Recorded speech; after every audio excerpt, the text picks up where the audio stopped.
안녕하세요. 축구 전문 기자 한준입니다. 손흥민 선수를 토트넘 부진의 원인인 양 에이징 커브를 지적하고 측면에서 공격 폭발력이 사라졌다라고 지적했던 영국 공영방송 BBC 인터넷판 뉴스 그리고 영국의 정론지로 유명한 텔레그래프의 수준 낮은 컬럼이 한 경기 만에 공개적으로 반박됐습니다. 손흥민 선수가 발 타박상으로 휴식을 취하게 되면서 결장한 울버햄튼 원더러스와의 2024-2025 시즌 프리미어리그 원정 경기에서 토트넘이 올 시즌 리그 17번째 패배를 당했는데요. 이 경기는 손흥민 선수의 부재로 그동안 손흥민 선수가 있을 때 리더로서 보여왔던 영향력, 팀을 위해 수비적으로 헌신하고 빌드업에 관여했던 전술적인 가치가 얼마나 컸는지, 그리고 그런 역할을 하다 보니까 측면에서 공격적인 역할을 상대적으로 하기 어려웠던 것이라는 사실이 확인됐고 또 어찌 보면 좋은 기회가 된 것 같습니다. 손흥민 선수에 대해 억가를 한 유력 매체의 컬럼은 영국 공영방송 BBC의 기자이긴 하지만 BBC에 입사한 지 얼마 되지 않은 니자르 킨셀라 기자가 쓴 것이었고, 일간지 텔레그래프에서도 수석 기자나 베테랑 기자가 아닌 주니어 기자인 샘딘 기자가 썼기 때문에 내용의 깊이가 떨어졌어요. 울브스와의 경기에 토트넘이 역대급의 졸전 끝에 패배하자 BBC와 텔레그래프의 수석 기자가 토트넘의 문제는 손흥민 선수의 부진이 아니라 포스테코글루 감독의 전술이 원인이었다고 다시 분석했고, 영국 BBC의 명품 분석 프로그램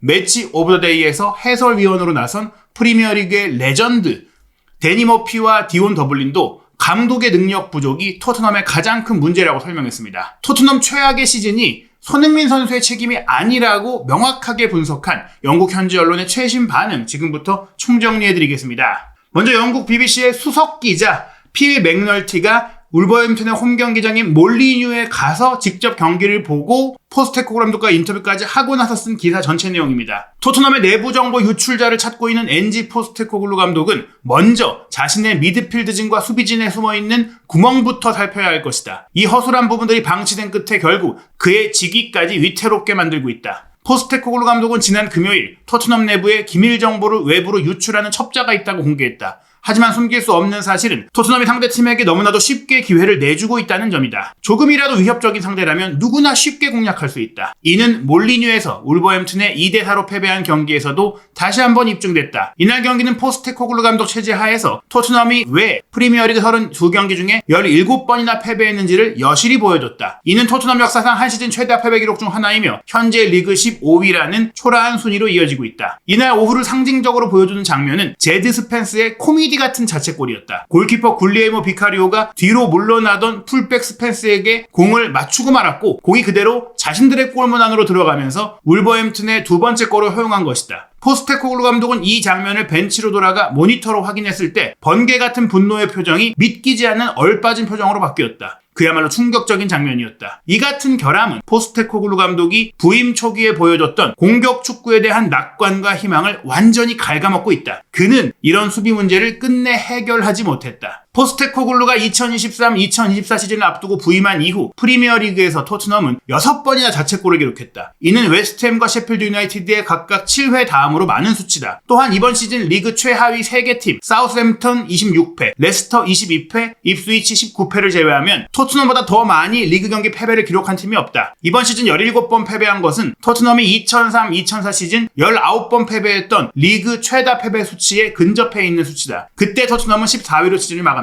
물론 이번 패배에는 어느 정도 맥락을 고려할 필요도 있다. 포스테코글루 감독은 목요일에 있을 아인트라흐트 프랑크푸르트와 원정으로 치르는 유로파리그 8강 2차전에 모든 초점을 맞추고 있다. 1차전 홈 경기에서 1대1로 비긴 바 있는데 이번 경기는 그래서 손흥민, 미키 반더벤, 페드로 포로, 데스티니 우도기 등이 결장했고 그러한 맥락을 이해할 수 있는 것이다. 다만 로드리고 벤탄쿠르는 교체로 출전했다. 그리고 데얀 쿨루셉스키가 보상 복귀 후 15분 동안 뛰며 경기 감각을 끌어올렸다. 이것은 긍정적인 소식이다. 그러나 이러한 맥락에도 불구하고 걱정스러운 점은 분명 존재한다. 만약 이번 경기에 드러난 부주의함과 무기력함이 목요일 밤에도 반복된다면 토트넘의 이번 시즌 유럽대회 우승의 꿈은 끝날 것이고 아마도 포스테코글루 감독의 토트넘 생활 역시 마침표를 찍게 될 가능성이 높다. 도저히 변명할 수 없는 부분은 이번 경기에서 보여준 허술하고 기본조차 갖추지 못한 조직력의 부재다. 이 덕분에 재정비된 울버햄튼이 1972년 1월 이후 처음으로 리그 4연승을 달성할 수 있었다. 정말 부진한 울브스를 상대로 물론 일부 주전 선수들을 쉬게 승리했다고 하지만 최악의 기록을 남기며 패배한 것, 손흥민 선수가 빠진 것이 결국에는 주전에서 밀려야 하는 이유가 아니라 돌아와야만 하는, 아껴야 하는 선수였다는 것이 드러난 점도 필 맥널티 기자가 설명한 겁니다. 이어서 영국의 텔레그래프의 수석 기자인 제이슨 버트 기자의 기사입니다. 계속 많은 얘기가 나오는 게 내부 첩자 찾을 생각하지 말고 네가 보이고 있는 전술적인 결함이나 해결해라, 이 얘기가 나오고 있는데요. 토트넘이 또 한 번 패배하면서 포스테코글루 감독의 경질 위기가 가속화되었다며 경질이 임박했다라는 보도들이 이어졌습니다. 포스테코글루 감독이 토트넘의 민감한 팀 내부 뉴스와 전술이 외부로 새어나가고 있다는 것에 대해 조사를 벌이고 있다고 하는데, 그는 아마도 내부 첩자 색출보다 수비진의 구멍을 메우는 것에 더 집중해야 할 것이다라고 얘기합니다. 이 경기를 치른 뒤 포스테코글루는 그야말로 울브스, 늑대들에게 던져진 기분일 것이었다고 했는데요. 토트넘의 붕괴, 그리고 어처구니 없는 4골의 실점 과정, 어리석은 실수, 부주의, 조직력 붕괴는 이제 불가피해 보이는 결과, 감독 경질이라는 결과를 암시하고 있다고 했습니다. 그들의 경기 운영 타이밍조차 최악이었다고 했는데요. 유로파리그 8강 2차전을 앞둔 준비 과정에 있는 이 경기는 부상자 속출 당시를 넘어선 수준의 졸전이자 최악이었다. 그리고 많은 상처를 남겼다고 했습니다. 참담했고 치명적이었다고 했는데요. 유로파리그 우승이 포스테코글루 감독에게는 챔피언스리그 진출권 확보가 걸려있는 마지막 희망이라고 하지만, 이제는 이 정도 경기력이라면 토트넘이 설령 우승을 한다고 하더라도 포스테코글루 감독을 유임시킬 논거를 찾기가 어려워지고 있다고 했습니다. 6명의 선발 변화를 준 것에 대해서, 특히 손흥민 선수를 뺀 것에 대해서 명확하게 다음 경기가 더 중요하기 때문이다라고 이야기를 하면서, 실제 영국의 베테랑 기자들은 여전히 손흥민 선수의 가치가 높다라고 봤는데요. 그럼에도 이 경기에 포스테코글루 감독의 직위가 걸려있다는 점에 있어서 이런 경기력이 나온 것은 놀라운 일이라고 했습니다. 무엇보다 4골의 실점 방식이 모두 충격적이었고, 그것을 분석하는 과정은 더욱 끔찍했다고 했는데요. 허술했다라는 표현으로는 토트넘의 수비라고 설명하기에 턱없이 부족할 정도로 너무나 형편없다고 얘기한 것이죠. 부주장인 비카리오, 이날 주장을 맡은 로메로, 교체 투입된 루카스 베르베 같은 핵심 선수 모두가 개인적인 실수를 범했어요. 주요 선수들이 부상에서 돌아온다면 토트넘이 나아질 거라는 말을 했었지만 이날 경기력은 그렇지 않았죠. 이것은 포스테코글루 감독에게 책임이 돌아간다는 의미입니다. 물론 선수들이 감독을 저버리고 있는 상황도 어느 정도 감안해야 하겠지만, 이제 선수들이 감독의 말을 안 듣고 있는 상황이라고 보이는 건데, 그래도 감독으로서 이런 상황을 어떻게든지 통제했어야 한다는 것이죠. 경기 후에 포스테코글루 감독은 이러한 개인적인 실수가 드문 일이라고 주장을 했는데요. 하지만 정말 그럴까요? 토트넘은 올 시즌 내내 허술한 실점들을 반복해왔고, 현재 리그 32경기에서 49골을 실점했습니다. 리그 하위 5개 팀만이 이보다 더 나쁜 실점을 기록하고 있을 정도로 최악의 수비력이에요. 이런 문제를 어떻게 실수로 얘기할 수 있나요? 어떻게 설명할 수 있는 건가요? 어떻게 팀이 킥오프 하자마자 이렇게 부주의하게 경기를 할 수 있나요? 경기 시작 2분도 채 지나지 않아 비카리오가 인스윙 프리킥을 주먹으로 쳐냈고, 그 선택을 했다면 골문에서 충분히 멀리 공을 쳐냈어야 하지만 오히려 페널티 박스 외곽에 떨어졌고, 거기서 라이언 아이투누리가 지체 없이 첫 터치로 슈팅해서 골문 구석으로 공을 밀어넣었습니다. 포스테코글루 감독은 이후 인터뷰에서 공이 여러 선수들 사이를 지나갔다라고 해명했는데요. 하지만 그게 핵심이 아니었어요. 왜 아이투누리가 완전히 자유로운 상태로 슈팅을 할 수 있었는지, 이것은 비카리오 개인의 불운한 펀칭을 넘어서서 수비 조직 전체의 실패였다는 것이죠. 곧이어 골키퍼가 공을 빼앗기면서 요르겐 스트란 라르센이 앉은 채로 때린 결정적인 슈팅을 놓치기도 했었고, 5분도 안 돼서 2대0이 될 뻔했었죠. 이것은 팀이 이 중요한 경기를 위해 철저히 준비했다라는 증거를 보여주지 못한 겁니다. 준비가 잘못됐다는 것이지 실수의 불운이 아니라는 겁니다. 이후에도 같은 패턴이 이어졌어요. 아이투누리의 크로스가 브레넌 존슨을 맞고 굴절된 이후 마샬 무네치가 아무런 방해 없이 볼을 살짝 건드렸고, 볼은 꽤 오랜 시간 공중에 떠 있었지만 아무도 제대로 반응하지 않았습니다. 공이 스트란 라르센을 지나쳐서 비카리오에게 향했고, 비카리오는 괜히 다이빙을 해서 공을 제드 스펜스에게 맞췄죠. 그리고 자책골이 됩니다. 포스테코글루 감독이 벤치에서 모니터를 바라보면서 믿기 힘든 표정을 지은 것도 무리가 아니었죠. 울버햄튼은 이 승리로 리그 4연승을 기록했고, 이는 1972년 이후에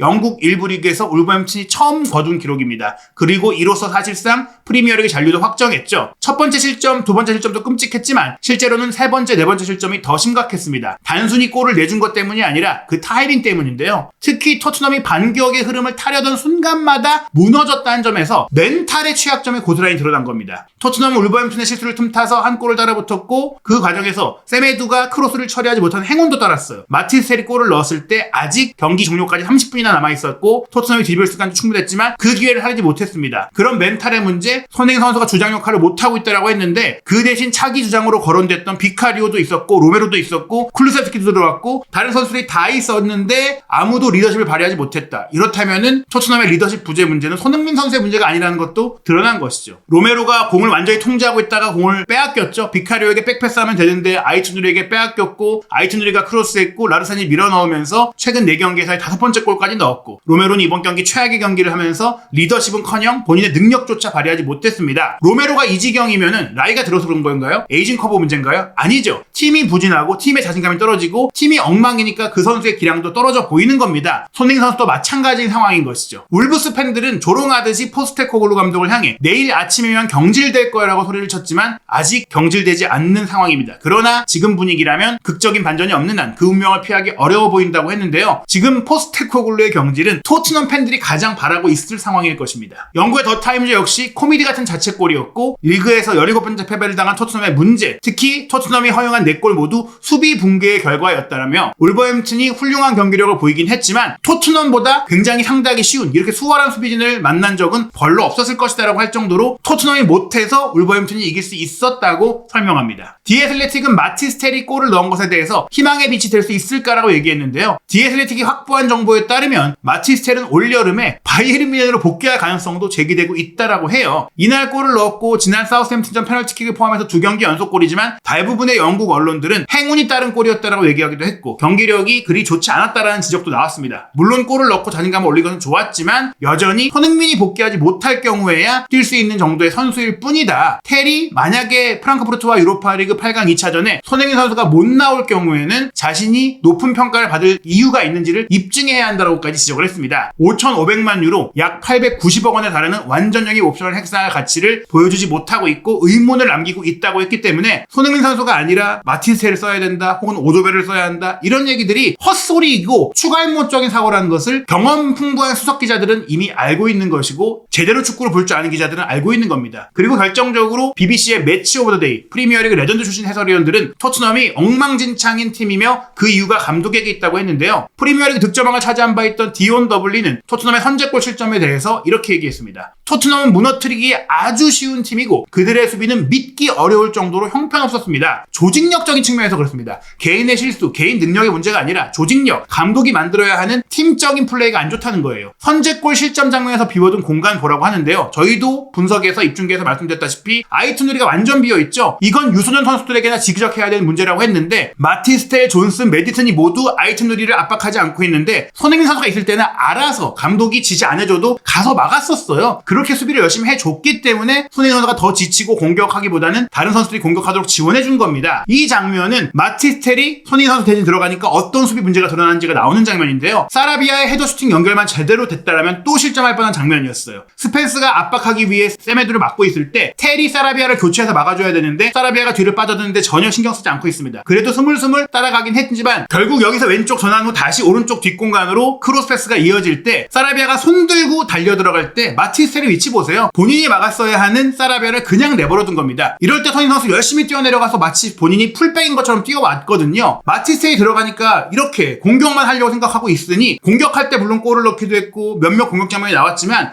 손흥민 선수는 이럴 때 수비까지 더 해주고 더 많이 뛰고 압박도 하고 그러다 보니까 지치고 그래서 슈팅의 결정력이 조금 떨어져 보이는 것이지 손흥민 선수의 기량이 더 떨어진다거나 나이가 들어서가 아니라는 것을 바로 이런 마티스텔이 수비를 안 했다는 장면에서 드러나는 겁니다. 경기를 마치고 엔지 포스테코글루 감독이 경기력은 우리가 좋았는데 경기는 잘 통제했는데 실수가 있어서 졌다라고 얘기한 것에 대해 동의하시냐고 진행자가 데니 머피에게 물어봅니다. 그러자 데니 머피가 대답합니다. 아니요. 저는 동의하지 않습니다. 제게 있어서 좋은 경기를 했다는 건 공격에서 좋은 리듬을 보여주고 수비할 때는 함께 하면서 응집력을 팀적으로 그룹으로 집단적으로 보이는 상태인데 오늘 경기에서 토트넘의 몇몇 장면들은 스쿨보이, 유소년의 학생 선수들에게나 지적할 만한 그런 면들이 많았습니다. 즉 베이직, 기본이 안 되어 있다는 겁니다. 물론 오늘 몇 차례 좋은 패턴의 공격 장면이 있었던 것은 사실이에요. 토트넘도 좋은 공격이 있었죠. 물론 그 플레이 자체는 좋았지만 그것은 좋은 포워드 플레이의 일부일 뿐이지 그런 면들이 있었을 뿐이지 경기력이 좋았다고 할 수는 없는 겁니다. 이날 경기를 잘했다고 할 수 없는 거예요. 좋은 경기라는 것은 오르가니제이션, 조직력을 갖추고 공격도 잘하는 것도 중요하지만 수비도 잘 내려와주고 균형을 갖추고 경기를 운영하는 것인데 토트넘은 그런 운영 능력과 수비력 자체가 없이 그냥 공격 올라갈 때 몇 장면 정도 외에는 좋은 플레이가 없다는 것이죠. 디온 더블린도 이어서 이야기합니다. 겁니다. 누군가가 이동하고 그 자리를 비우게 되면 다른 누군가가 채워주는 게 축구 전술의 기본입니다. 그리고 그런 위치 이동과 커버 플레이를 준비하는 게 팀적인 프리퍼레이션, 기본적인 경기 준비 작업인데 그게 제대로 안 되는 것이 바로 오늘 경기 토트넘에서 벌어지고 있는 일이고 그게 토트넘이 겪고 있는 문제의 모든 것입니다. 즉 이렇게 알아서 커버해주고 내려가지고 손흥민 선수가 풀백 역할도 해주고 미드필더 역할도 해주고 이거저거 다 해주는 것이 감독의 전술적인 지침이 아니라 감독의 전술이 문제가 많으니까 손흥민 선수가 알아서 커버를 해왔다는 게 드러나는 거예요. 그리고 그런 손흥민 선수가 그렇게 뛰다 보니까 공격할 때 힘이 빠지고 공격을 잘 못한 건데 손흥민 선수가 나이가 많아서 못한다고 말도 안 되는 분석을 하고 그러다가 이제 손흥민 선수가 빠지고 나서 보니까 공격도 안 되고 수비도 안 되고 다 안 되는 최악의 경기를 보고 나서야 왜 손흥민 선수가 그렇게 토트넘의 중요한 존재였고 대단한 리더였는지를 알 수 있게 된 겁니다. 토트넘의 올 시즌 잔여 경기 일정 유로파리그 4강에 올라가지 못한다면 7경기밖에 남지 않게 되는데요. 지난 3월부터 현재까지 치른 8경기 2승 2무 4패 최악의 흐름이죠. 4월 18일 금요일 새벽 4시 프랑크푸르트와 유로파리그 8강 2차전 원정 경기에 이긴다면 4강에 올라서 5월달에 2경기가 더 생기겠지만 그렇지 못한다면 포스테코글루 감독은 즉시 경질될 것이고 토트넘은 무려 반세기 만에 50년 만에 최악의 시즌을 보내게 될 것입니다. 이후 리그 경기도 저는 한 경기도 못 이길 가능성이 충분히 있다고 생각을 해요. 4월 22일 목요일 새벽 4시에는 챔스 진출권에서 경쟁하고 있는 노팅엄, 4월 28일 월요일 0시 30분에는 이 경기를 통해 프리미어리그 우승을 조기 확정할 수 있는 리버풀과 원정 경기를 안필드에서 치러야 하고요. 5월 3일 토요일 밤 11시에는 그레이엄 포터 감독이 재건 작업을 하고 있는 웨스트햄과 원정 경기, 5월 10일 토요일 밤 11시에는 안정적으로 팀을 운영하고 있는 크리스탈 팰리스와의 경기, 5월 18일 밤 11시에는 챔스 진출 경쟁 중인 에스턴 빌라와 프리미어리그 원정 경기이고 5월 26일 월요일 0시에는 리그 최종전을 역시 유럽 대항전 진출 희망이 남아있는 브라이튼과 치릅니다. 객관적 전력이나 리그 경기의 순위권 경쟁에서의 동기부여 모든 면에서 토트넘이 이기기 어려운 팀들이기 때문에 토트넘은 프랑크푸르트를 이기지 못한다면 남은 리그 경기 정말 전패하면서 역대 최다 패배 시즌이 될 수도 있어요. 저는 프랑크푸르트와 유로파리그 8강 2차전 치르기 전에 포스테코글루를 경질해야 된다고 생각하는데요. 과연 어떤 결정이 내려질지 프랑크푸르트와 8강 2차전에는 손흥민 선수가 돌아와서 어떤 모습을 보여주게 될지 한준TV 구독, 좋아요, 알림 설정을 통해 손흥민 선수의 최신 소식, 현지 반응 모든 이야기와 토트넘의 경기, 손흥민 선수 출전 경기 여러분과 함께 소통하는 입중계도 함께 해주시기 바랍니다.